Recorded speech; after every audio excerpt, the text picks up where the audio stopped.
आप सभी का बहुत बहुत स्वागत है एक और नए सूत्र में। आज हम अष्टावक्र गीता के 10वें प्रकरण में दूसरे सूत्र को जानने का प्रयास करेंगे।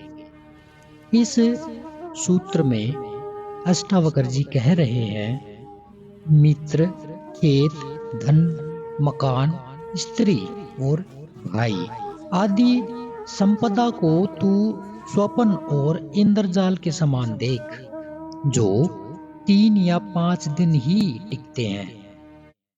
देखिए, भारतीय धर्म संसार विरोधी कभी नहीं रहा। उसने कभी भी इस संसार को मिथ्या नहीं कहा, ना ही इसे झूठा कहा है, ना ही इसे नरक या माया कहा है। इसमें दुख ही दुख है या फिर सुख इसमें कहीं नहीं रहता। ये स्त्री, पुत्र, धन, मकान, मित्र, सगे संबंधी आदि सभी नरक में ले जाने वाले हैं, और इनका त्याग करके जंगल भाग जाओ, किसी हिमालय की कंदरा में यानी गुफा में रहो। ये सब बंधन के कारण हैं। इनको छोड़ने से ही मुक्ति मिलेगी। ऐसी धारणा अध्यात्म में या भारतीय दर्शन में या भारतीय धर्म में कहीं भी नहीं देखने को मिलेगी। अगर ये सभी मान्यताएं आपको देखने को मिल रही हैं, तो ये सब मूढ़ लोगों की मान्यताएं हैं, मूर्ख लोगों की मान्यताएं हैं, जो धर्म से अनभिज्ञ अज्ञानी हैं, उनके द्वारा व्यक्त की गई हैं। क्या कहा? जिन्हें धर्म का ज्ञान नहीं है, जो नहीं जानते कि धर्म इसे कहते हैं। यानी इससे पहले वाले प्रकरण में क्या कहा था? धर्म क्या है? धर्म वह है जो आपको इस संसार में रहते हुए धर्म, अर्थ, काम के बारे में बताए और मोक्ष की ओर ले जाए। केवल उसे ही धर्म कहा जा सकता है शास्त्रों के अनुसार। लेकिन अगर कोई कहे कि हिमालय में बैठ जाने से, घर परिवार को त्याग देने से, मित्रों को, रिश्तेदारों को त्याग देने से तभी आपको मोक्ष मिलेगा, ये सब बातें तो मूर्खों की हैं। यहाँ पे अष्टावक्र जी कह रहे हैं कि धर्म तो संसार को मोक्ष प्राप्ति का सबसे बड़ा साधन मानता है, जिसमें रहकर ही मोक्ष उपलब्ध किया जा सकता है। इसीलिए तो देवता भी मोक्ष प्राप्ति के लिए पुनः संसार में आने के लिए ललायित रहते हैं। यह संसार ही वह पाठशाला है जिसमें अनुभव प्राप्त करके मुक्ति की साधना संभव है।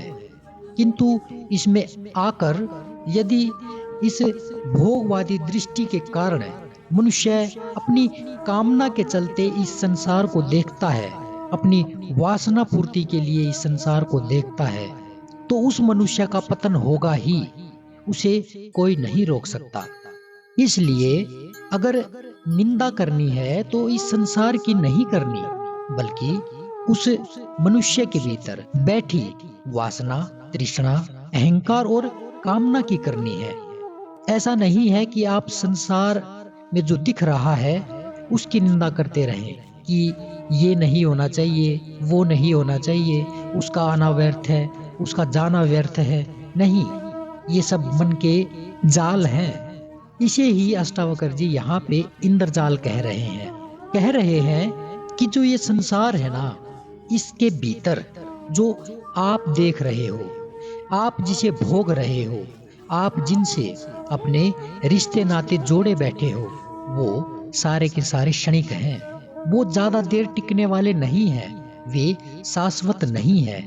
आप सभी जानते हैं इस बात को। तो जो भारतीय दर्शन है या भारतीय अध्यात्म है, वो क्षणिक को महत्व नहीं देता, बल्कि वो शाश्वतता जो हमेशा है, जो रहेगा, उसको महत्व देता है। भारत ने इस शाश्वत को ही सत्य कहा है, इसी को आत्मा कहा है, इसी को ब्रह्म कहा है, इसी को शिव कहा है, जो तीनों कालों में स्थिर रहता है, जो क्षण क्षण नहीं बदलने वाला है, वही सत्य है।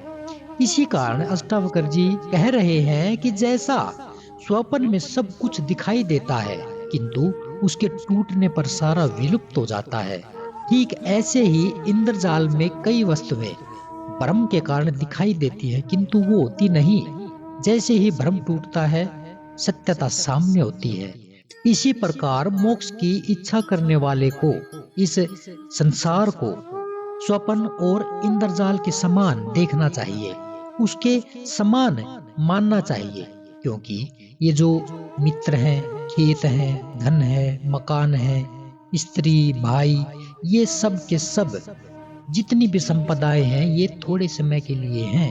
ये सत्य एवं नित्य नहीं है, ये शाश्वत नहीं है। ये हर जन्म में तुम्हारे साथ नहीं रहने वाली। अब यहाँ पे एक बात कही गई है कि हर जन्म में तुम्हारे साथ। अब कहीं ये सुन के तुम्हें ये भ्रम ना हो जाए कि तुम्हारा आगे जन्म होगा, तुम्हारा आगे कोई जन्म नहीं होने वाला। जैसे एक पेड़ से पत्ता लगा हुआ है और वो पत्ता टूटकर मिट्टी में मिल जाता है, लेकिन वो जो पत्ता मिट्टी में मिल गया पुनः फिर से डाल पर नहीं लगता। हाँ, डाल पर पत्ता आता है, ठीक उसके ही जैसा पत्ता आता है जो अभी थोड़ी देर पहले टूटकर मिट्टी में मिल गया। लेकिन जो मिट्टी में मिल गया वो पुनः उस पेड़ की डाल पे नहीं लगता। तो इसीलिए यहाँ पे कहा जा रहा है कि जो तुम्हारे संबंध हैं वो इस जन्म में वो टूट जाने वाले हैं, वो छोटे हैं, क्षणभंगुर हैं। अगले जन्म में, अगला जन्म किसका होगा? अगला जन्म तो उसका होगा ना जिसका पहला जन्म होता हो। लेकिन फिर भी यहाँ पे संकेत के माध्यम से ये बात कही जा रही है कि जब तुम्हारा अगला जन्म होगा, यानी तुम्हारा जैसा कोई आगे आएगा, वो भी अपने नए रिश्ते नाते बनाएगा। जैसे आप अपने जीवन में देख लो कि आपके किस प्रकार के रिश्ते नाते हैं। आपसे आगे आने वाली पीढ़ी को देख लो, उसके फिर नए रिश्ते बनते हैं, उससे अगली पीढ़ी के फिर नए रिश्ते बनते हैं। ऐसे ही रिश्ते बनते बनते बनते बनते ही चले जाते हैं और पुराने ध्वस्त होते चले जाते हैं, बिगड़ते टूटते चले जाते हैं, खत्म समाप्त होते चले जाते हैं। उन्हीं रिश्तों को यहाँ पर अष्टावक्र जी कह रहे हैं ये क्षणभंगुर हैं, ये शाश्वत नहीं है। और जो शाश्वत नहीं है वो सत्य कैसे हो सकता है? वो सत्य भी नहीं हो सकता। अतः यहाँ पे कहा जा रहा है कि ये सब जो रिश्ते नाते हैं तुम्हारे जन्म के साथ मिट जाएंगे, समाप्त हो जाएंगे। जब मृत्यु नजदीक होगी तो ये सब के सब दृश्य स्वप्न की भांति तुम्हें दिखाई देंगे कि अभी तो जन्म था, अभी तो बचपन था और प्रौढ़ हुए और अभी मौत की सैया पर लेटे हुए हैं। तुम्हें सब बुलबुले की भांति दिखेगा, बस सब कुछ हाथों से जाता हुआ दिखेगा। इसलिए अष्टावक्र जी यहाँ पे कह रहे हैं जब तुम ही क्षणभंगुर हो तो तुम्हारे रिश्ते नाते कैसे शाश्वत हो सकते हैं? और जो शाश्वत नहीं हो सकता वो सत्य भी कैसे हो सकता है? इसलिए ऋषियों ने लगातार बताने का प्रयास किया है कि सत्य वो नहीं जो टूट जाए, बल्कि सत्य तो वह है जो निरंतर हो, जो लगातार हो, जो कभी टूटे ना, जो कभी छूटे ना। इसीलिए अष्टावक्र जी यहाँ पे कह रहे हैं कि अगले जन्म में फिर नए संबंधी होंगे, नए रिश्ते होंगे। इस प्रकार अनेक जन्मों में अनेक रिश्ते बनेंगे और मिटेंगे। इसमें तुम्हारा साथ देने वाला कोई भी नहीं है, ना ही तुम किसी का साथ दे सकोगे। ये सब रिश्ते नाते 3-4 दिन ही टिकते हैं, यानी क्षणभंगुर हैं। अंततः ज्ञानी को मोक्ष प्राप्ति के लिए इन सब की उपेक्षा करनी चाहिए। उपेक्षा जैसा कि कल बताया गया था, उपेक्षा यानी कि किसी का तिरस्कार नहीं करना। अष्टावक्र जी तिरस्कार जैसे शब्द का प्रयोग नहीं करेंगे। उपेक्षा यानी उदासीन हो जाना, बिल्कुल बीच में रहना, साक्षी बनकर देखना, उसी को यहाँ पे कहा गया है उपेक्षा करनी चाहिए। कह रहे हैं अतः ज्ञानी को मोक्ष प्राप्ति हेतु इन सब की उपेक्षा करनी चाहिए। किन सब की? जो ये क्षणभंगुर के रिश्ते नाते हैं इनकी। कह रहे हैं कि इन सभी को छोड़कर मूर्खतापूर्ण बातें नहीं करनी चाहिए, केवल इसका जो असली तथ्य है उसका बोध हो जाना ही पर्याप्त है। बोध यानी इन बातों को अगर कोई मनुष्य जान जाए कि ये सब क्षणभंगुर हैं, छोटे हैं, तो इनसे फिर आसक्ति नहीं होती, इनसे मोह नहीं होता। यही अगर बोध हो जाए तो इस बोध से ही मनुष्य के भीतर आत्मक्रांति घट जाती है। बिना बोध के संसार छोड़ने से कुछ नहीं होगा। अष्टावक्र जी का जो उपदेश यहाँ पे है वो सारा का सारा बोध का है। केवल बोध जागृत करना है और इस संसार को जो तुमने अपने भीतर बैठा रखा है उसकी व्यर्थता को देखना है। अपने बोध को, अपने ज्ञान को बढ़ाना है, अपने अज्ञान को छोड़ना है। और अज्ञान वही है जो इस संसार से चिपका रहे, ज्ञान वही है जो ये चिपकने वाला है उसे उसका बोध हो जाए। अगले सूत्र में कल फिर मिलेंगे, तब तक के लिए नमस्कार।